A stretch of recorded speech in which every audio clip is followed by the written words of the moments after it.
Hey guys, welcome to the next episode.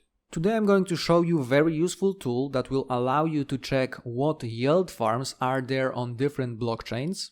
And using this tool, if you check it from time to time, you can also discover some fresh new yield farms right after they were created. So this will hopefully allow you to get more return because it will allow you to find fresh yield farms, and that equals to higher APY, and that equals to higher profit for you.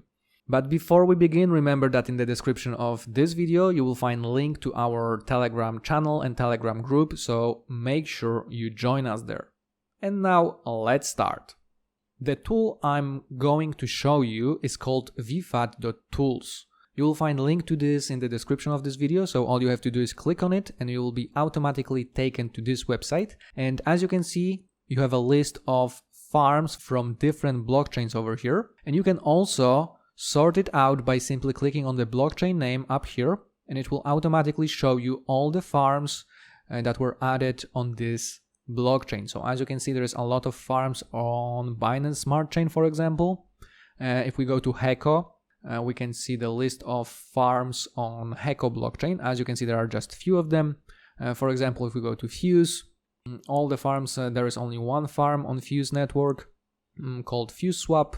We can check farms from Phantom, Avalanche or XDAI.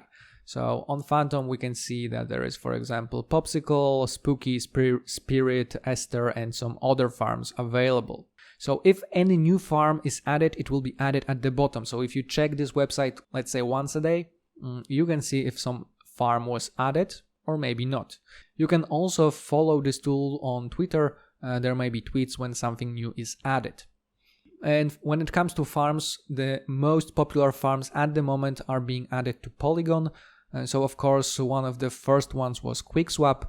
Now we have many more. For example, Cometh, Elk, Polywhale is quite popular recently, and Polycat. In the Polycat, it's around 70,000 API at the moment, so it's huge. But of course, when you join fresh farms, new yield farms, remember that it may be quite risky. So make sure to do your own research. And please let me know in the comments which yield farms are you using at the moment, which ones are the best in your opinion, and remember to hit thumbs up, subscribe our channel and share this video with your friends. Thanks for watching.